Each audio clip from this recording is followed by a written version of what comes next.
உயிர்த்தெழுந்த இயேசு கிறிஸ்துவின் வல்லமை ஊழியங்கள் வழங்கும் வசனப் பெட்டகம். இயேசுவே கர்த்தர். இயேசுவையே தேவன் ஆண்டவரும் கிறிஸ்துவுமாக்கினார். இயேசுவே ராஜாதி ராஜா, கர்த்தாதி கர்த்தா. கிறிஸ்துவே மரித்தோர் மேலும் ஜீவனுள்ளோர் மேலும் ஆண்டவர். கிறிஸ்துவே போதகரும் ஆண்டவருமாயிருக்கிறார். வசனப் பெட்டகத்தின் இன்றைய தின கருப்பொருள்: கர்த்தருக்கு காத்திருத்தல். ஆனாலும் உங்களுக்கு இறங்கும்படி கர்த்தர் காத்திருப்பார், உங்கள் மேல் மனதுருகும்படி எழுந்திருப்பார். கர்த்தர் நீதி செய்கிற தேவன், அவருக்கு காத்திருக்கிற அனைவரும் பாக்கியவான்கள். கர்த்தருக்கு காத்திருத்தலை குறித்ததான வேத வசனங்களை பார்க்கலாம். ஏசாயா 40:31 வாசிக்கிறோம்: கர்த்தருக்கு காத்திருக்கிறவர்களோ புதுபலன் அடைந்து கழுகுகளைப் போல செட்டைகளை அடித்து எழும்புவார்கள். அவர்கள் ஓடினாலும் இளைப்படையார்கள், நடந்தாலும் சோர்ந்து போகார்கள். சங்கீதம் 27:14 வாசிக்கிறோம்: கர்த்தருக்கு காத்திரு, அவர் உன் இருதயத்தை ஸ்திரப்படுத்துவார்.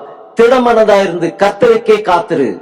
ஓசியா 12:6 வாசிக்கிறோம்: இப்போதும் நீ உன் தேவனிடத்தில் திரும்பு, தயவையும் நியாயத்தையும் கைக்கொண்டு இடைவிடாமல் உன் தேவனை நம்பிக்கொண்டிரு. சங்கீதம் 123:2 வாசிக்கிறோம்: இதோ வேலைக்காரரின் கண்கள் தங்கள் எஜமான்களின் கையை நோக்கி இருக்குமா போலும், வேலைக்காரியின் கண்கள் தன் எஜமாட்டியின் கையை நோக்கி இருக்குமா போலும். எங்கள் தேவனாகிய கர்த்தர் எங்களுக்கு இரக்கம் செய்யும் வரைக்கும் எங்கள் கண்கள் அவரையே நோக்கி இருக்கிறது. சங்கீதம் 25:5 வாசிக்கிறோம்: உம்முடைய சத்தியத்திலே என்னை நடத்தி என்னை போதித்தருளும். நீரே என் இரட்சிப்பின் தேவன், உம்மை நோக்கி நாள் முழுவதும் காத்திருக்கிறேன். சங்கீதம் 145:15-16 வாசிக்கிறோம்: எல்லா ஜீவன்களின் கண்களும் உம்மை நோக்கி கொண்டிருக்கிறது. ஏற்ற வேளையிலே நீர் அவைகளுக்கு ஆகாரம் கொடுக்கிறீர். நீர் உமது கையை திறந்து சகல பிராணிகளின் வாஞ்சையையும் திருப்தியாக்குகிறீர். யாக்கோபு 5:7-8 வாசிக்கிறோம்: இப்படி இருக்க சகோதரரே, கர்த்தர் வருமளவும் நீடிய பொறுமையாயிருங்கள்.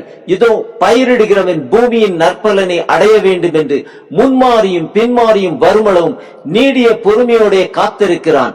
நீங்களும் நீடிய பொறுமையோடு இருந்து உங்கள் இருதயங்களை ஸ்திரப்படுத்துங்கள். கர்த்தரின் வருகை சமீபமாயிருக்கிறதே.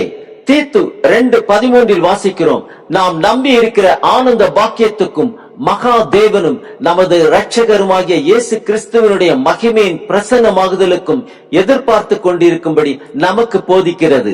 எபிரேயர் 9:28 வாசிக்கிறோம்: கிறிஸ்துவும் அநேகருடைய பாவங்களை சுமந்து தீர்க்கும்படிக்கு ஒரே தரம் பலியிடப்பட்டு தமக்காக காத்து கொண்டிருக்கிறவர்களுக்கு இரட்சிப்பை அருளும்படி இரண்டாம் தரம் பாவம் இல்லாமல் தரிசனமாவார். சங்கீதம் 5:3 வாசிக்கிறோம்: கர்த்தாவே, காலையிலே என் சத்தத்தை கேட்டருள்வீர். காலையிலே உமக்கு நேரே வந்து ஆயத்தமாகி காத்திருப்பேன். கலாத்தியர் 5:5 வாசிக்கிறோம்: நாங்களோ நீதி கிடைக்கும் என்று ஆவியை கொண்டு விசுவாசத்தினால் நம்பிக்கையோட காத்திருக்கிறோம். சங்கீதம் 33:20 வாசிக்கிறோம்: நம்முடைய ஆத்துமா கர்த்தருக்கு காத்திருக்கிறது, அவரே நமக்கு துணையும் நமக்கு கேடகமுமானவர். சங்கீதம் 84:10 வாசிக்கிறோம்: 1000 நாளை பார்க்கிறோம் உமது பிரகாரங்களில் செல்லும் ஒரே நாள் நல்லது. ஆகாமிய கூடாரங்களில் வாசமாயிருப்பதை பார்க்கிறோம் என் தேவனுடைய ஆலயத்தின் வாசற்படியில் காத்திருப்பதையே தெரிந்து கொள்வேன். நீதிமொழிகள் 13:12 வாசிக்கிறோம்: நெடுங்காலமாய் காத்திருக்குதல் இருதயத்தை இளைக்க பண்ணும், விரும்பினது வரும்போதோ ஜீவ விருட்சம் போல் இருக்கும். சங்கீதம் 34:5 வாசிக்கிறோம்: அவர்கள் அவரை நோக்கி பார்த்து பிரகாசம் அடைந்தார்கள், அவர்கள் முகங்கள் வெட்கப்படவில்லை. ஆம், கர்த்தருக்கு காத்திருக்கிறவர்கள் வெட்கப்பட்டு போவதில்லை. காலையிலே அவருக்கு நேரே வந்து ஆயத்தமாகி காத்திருப்போம்.